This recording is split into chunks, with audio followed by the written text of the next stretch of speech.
बिस्मिल्लाहिर्रहमानिर्रहीम। अस्सलाम वालेकुम dear students. Chemistry class 9th और इसमें यूनिट हम पढ़ रहे unit number 3 periodic table and periodicity of properties. इसमें जो पिछला हमने टॉपिक पढ़ा वो था आयनाइजेशन एनर्जी या आयनाइजेशन पोटेंशियल। आज का जो टॉपिक है वो है इलेक्ट्रॉन एफिनिटी। अब इलेक्ट्रॉन एफिनिटी में दो वर्ड्स हैं, एक है इलेक्ट्रॉन और दूसरा है एफिनिटी। एफिनिटी का मतलब है लाइकनेस और लव, तो वो एटम जो इलेक्ट्रॉन को चाहते हो। तो पीरियाडिक टेबल में नॉन मेटल जो है वो अमूमन इलेक्ट्रॉन को सबसे ज़्यादा चाहते हैं और उनकी इलेक्ट्रॉन एफिनिटी वैल्यू सबसे ज़्यादा होती है। Electron affinity meaning the tendency of an atom for electron acceptance. The tendency of an atom for electron acceptance.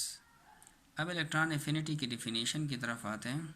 Definition इसकी ये है कि the minimum amount of energy released when an electron is added to gaseous atom of an element in its outermost shell to form an anion is called electron affinity.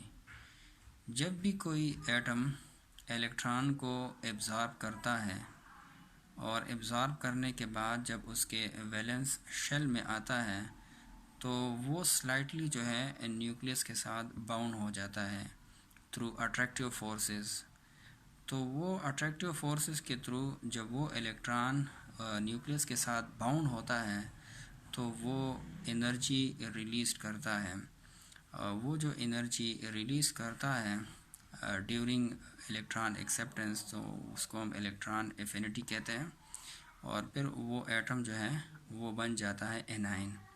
A9 हम negative charge particle को कहते हैं कि कोई atom जब electron को gain करता है तो उस पर नेगेटिव चार्ज अराइज होता है, उसको हम एनाइन कहते हैं।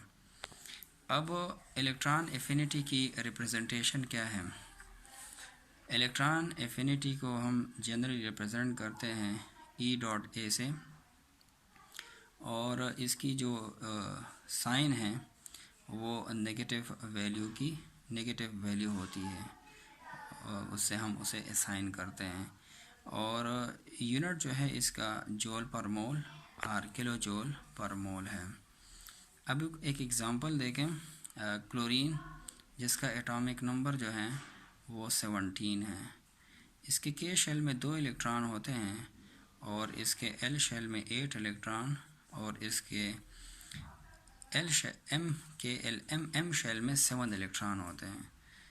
तो जब ये 7 इलेक्ट्रॉन, इसको 1 इलेक्ट्रॉन चाहिए अपने शेल को कंप्लीट करने के लिए, तो जब ये क्लोरीन 1 इलेक्ट्रॉन को एब्ज़ॉर्ब करता है तो एब्ज़ॉर्ब करने के बाद इस पर नेगेटिव चार्ज अराइज होता है जिसको हम एनाइन कहते हैं।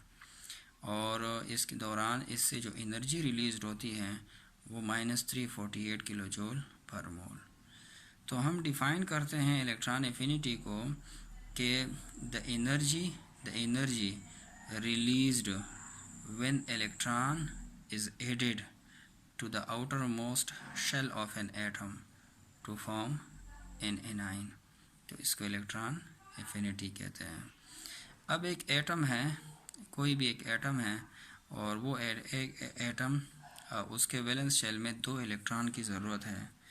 तो पहले वो 1 इलेक्ट्रॉन को एब्ज़ॉर्ब करता है, गेन करता है, फिर दूसरे इलेक्ट्रॉन को गेन करता है। तो उसको हम फिर कहते हैं कि ये फर्स्ट इलेक्ट्रॉन एफिनिटी है और दूसरा जो गेन कर रहा है उसको सेकेंड इलेक्ट्रॉन एफिनिटी कहते हैं। तो फर्स्ट इलेक्ट्रॉन एफिनिटी के the energy released by the addition of the first electron is called first electron affinity. यानी जब एनर्जी रिलीज़ हो और कोई भी एटम उसके वैलेंस शेल में पहला इलेक्ट्रॉन ऐड हो जाए तो उसको हम फर्स्ट इलेक्ट्रॉन एफिनिटी कहते हैं। ऑक्सीजन उसके एग्ज़ाम्पल, फर्स्ट इलेक्ट्रॉन एफिनिटी में हम ऑक्सीजन की एग्ज़ाम्पल लेते हैं। ऑक्सीजन का सिंबल O से हम इसे रिप्रेजेंट करते हैं। अब ऑक्सीजन का जो एटॉमिक नंबर है ये 8 है। इसके के शेल में 2 इलेक्ट्रॉन और इसके एल शेल में 6 इलेक्ट्रॉन। अब ऑक्सीजन को 2 इलेक्ट्रॉन चाहिए अपने वैलेंस शेल को कंप्लीट करने के लिए और अपने ऑक्टेट को कंप्लीट करने के लिए। अब जब फर्स्ट इलेक्ट्रॉन को ये गेन करता है, एक्सेप्ट करता है अपने वैलेंस शेल में, तो ये नेगेटिव चार्ज अराइज होता है जिनको हम एनाइन कहते हैं। अब इससे जो एनर्जी रिलीज़ होती है तो वो -141 किलो जूल पर मोल एनर्जी रिलीज़ होती है। अब यही ऑक्सीजन एटम जो है सेकंड इलेक्ट्रॉन को भी गेन करता है। तो जब ये सेकंड इलेक्ट्रॉन को गेन करता है, एक्सेप्ट करता है, तो उसको हम कहते हैं कि the energy released by the addition of second electron is called second electron affinity. अब ऑक्सीजन, वही ऑक्सीजन जिसने एक इलेक्ट्रॉन को एक्सेप्ट किया है, वो जब दूसरे इलेक्ट्रॉन को एक्सेप्ट करता है तो उस पर फिर नेगेटिव चार्ज अराइज होता है और उसको हम एनाइन कहते हैं। ये डाईवेलेंट एनाइन है, मतलब 2 नेगेटिव चार्ज अराइज हो गए ऑक्सीजन के ऊपर। अब वो ये जो इलेक्ट्रॉन एफिनिटी है ये +844 किलो जूल पर मोल है। इसका मतलब ये है कि यहाँ पे पॉजिटिव साइन और जो फर्स्ट शुरू का है वो नेगेटिव साइन है। तो यहाँ पे जो है एनर्जी रिलीज कर रहा है, जब ये फर्स्ट इलेक्ट्रॉन को ये गेन कर रहा है, एब्जॉर्ब कर रहा है, अपने वैलेंस शेल में लेके आ रहा है। लेकिन जब फर्स्ट इलेक्ट्रॉन आ जाता है इसके आउटर मोस्ट शेल में ऑक्सीजन के, तो उस इलेक्ट्रॉन की वजह से इलेक्ट्रॉन और इलेक्ट्रॉन की आपस में रिपल्शन शुरू हो जाती है। इस वजह से सेकंड इलेक्ट्रॉन को जब ये सेकंड इलेक्ट्रॉन को ये एब्जॉर्ब करेगा तो उसको हम एनर्जी प्रोवाइड करते हैं और वो एनर्जी +844 किलो जूल पर मोल होती है। तो ये सेकंड इलेक्ट्रॉन और फर्स्ट इलेक्ट्रॉन एफिनिटी। अब आते हैं फैक्टर्स की तरफ कि कौन से फैक्टर जो है वो इलेक्ट्रॉन एफिनिटी के ऊपर असरअंदाज होते हैं। तो 4 फैक्टर्स अमूमन न्यूक्लियर चार्ज पे इलेक्ट्रॉन एफिनिटी पे असरअंदाज होते हैं। नंबर 1 जो है न्यूक्लियर चार्ज। न्यूक्लियर चार्ज का डायरेक्ट रिलेशन है इलेक्ट्रॉन एफिनिटी के साथ, यानी इलेक्ट्रॉन एफिनिटी ज़्यादा हो, न्यूक्लियर चार्ज जब ज़्यादा होगा तो इलेक्ट्रॉन एफिनिटी भी ज़्यादा होगी, और अगर न्यूक्लियर चार्ज कम है तो इलेक्ट्रॉन एफिनिटी भी कम है। जब हम पीरियड्स में जाते हैं लेफ़्ट टू राइट तो अमूमन सेम वैलेंस शेल में इलेक्ट्रॉन बढ़ते हैं, साथ में न्यूक्लियस में प्रोटॉन भी बढ़ते हैं। तो न्यूक्लियस में जब प्रोटॉन बढ़ते हैं तो इसका मतलब न्यूक्लियर चार्ज इंक्रीज़ होता है और इसी असना में एटॉमिक साइज़ कॉन्ट्रैक्ट होता है, और जब एटॉमिक साइज़ कॉन्ट्रैक्ट होता है तो इलेक्ट्रॉन एफिनिटी जो है वो बढ़ती है। सेकंड जो फैक्टर है वो एटॉमिक रेडियस है। एटॉमिक रेडियस जो है उसका इन्वर्स रिलेशन है इलेक्ट्रॉन एफिनिटी के साथ, मतलब एटॉमिक साइज़ जितना भी लार्ज होगा उतनी ही इलेक्ट्रॉन एफिनिटी जो है वो कम होगी, और एटॉमिक रेडियस अगर स्मॉल हो तो इलेक्ट्रॉन एफिनिटी की जो वैल्यू है वो भी ज़्यादा होगी। थर्ड जो फैक्टर है वो शील्डिंग इफ़ेक्ट। शील्डिंग इफ़ेक्ट को हम स्क्रीनिंग इफ़ेक्ट भी कहते हैं।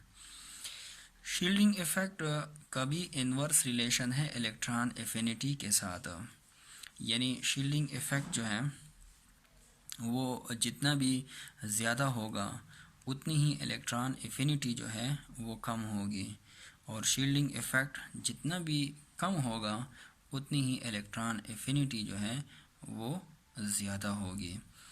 और फोर्थ वन जो है वो इलेक्ट्रॉनिक कन्फिगरेशन। इलेक्ट्रॉनिक कन्फिगरेशन के मुतल्लिक पिछले टॉपिक में भी आयनाइजेशन एनर्जी में भी मैंने डिटेल से डिस्कस किया था कि ऐसे एटम जो पार्शली फिल्ड ऑर्बिटल होते हैं वो अनस्टेबल होते हैं, तो उसमें इलेक्ट्रॉन एक्सेप्टेंस जो है वो इजीली होता है, और वो एटम जो हाफ फिल्ड और फुल फिल्ड ऑर्बिटल होते हैं वो स्टेबल कंसिडर किए जाते हैं, तो उनकी जो इलेक्ट्रॉन एफिनिटी होती है उसमें इलेक्ट्रॉन जो एक्सेप्टेंस होती है वो डिफ़िकल्ट होता है। अब आते हैं ट्रेंड्स ऑफ इलेक्ट्रॉन एफिनिटी की तरफ, और उसमें पढ़ते हैं इन पीरियड्स। जब हम लेफ़्ट टू राइट जाते हैं पीरियडिक टेबल में तो अमूमन इलेक्ट्रॉन एफिनिटी जो है वो बढ़ती रहती है। उसकी वजह यह है कि जब हम लेफ़्ट टू राइट जाते हैं पीरियडिक टेबल में तो एटॉमिक नंबर जो है वो बढ़ता रहता है। जब एटॉमिक नंबर बढ़ता है तो इसका मतलब है कि जो सेम वैलेंस शेल में इलेक्ट्रॉन बढ़ते हैं और साथ में न्यूक्लियस में प्रोटॉन भी बढ़ते हैं, मतलब न्यूक्लियर चार्ज भी इंक्रीज़ होता है। तो फोर्स ऑफ अट्रैक्शन जो है वो न्यूक्लियस का और वैलेंस शेल का बढ़ता रहता है। तो उसकी वजह से एटॉमिक साइज़ कंट्रैक्ट होता है, मींस एटॉमिक साइज़ डिक्रीज़ होता है और साथ में इलेक्ट्रॉन एफिनिटी जो है वो इंक्रीज़ होती है। और फिर पीरियोडिक टेबल में हम ग्रुप्स में देखते हैं इलेक्ट्रॉन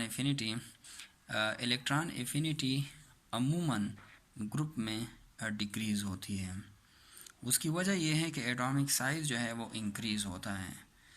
और एटॉमिक साइज़ कैसे इंक्रीज़ होता है, क्योंकि जब हम टॉप टू बॉटम जाते हैं तो एक एलिमेंट के बाद दूसरे एलिमेंट में एक एक शेल जो है वो इंक्रीज़ होते हैं, मतलब नंबर ऑफ़ शेल जो है वो इंक्रीज़ होते हैं ग्रुप में। तो जब नंबर ऑफ़ शेल जब इंक्रीज़ होती हैं तो एटॉमिक साइज़ बढ़ता रहता है।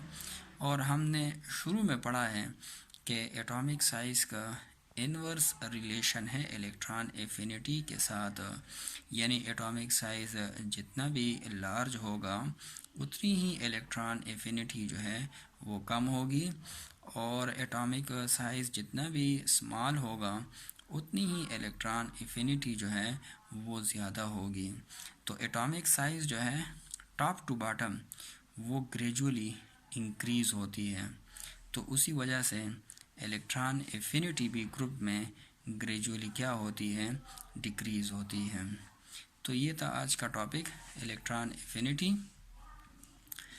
इसकी डिफिनीशन हमने पढ़ी, एग्जांपल, फिर फर्स्ट और सेकंड इलेक्ट्रॉन एफिनिटी, फिर उसके बाद हमने 4 फैक्टर्स पढ़े, nuclear charge, atomic radius, shielding effect, electronic configuration, और फिर ये इलेक्ट्रॉन एफिनिटी के ट्रेंड्स पढ़ें, और पहले पीरियड्स और दूसरा ग्रुप्स में।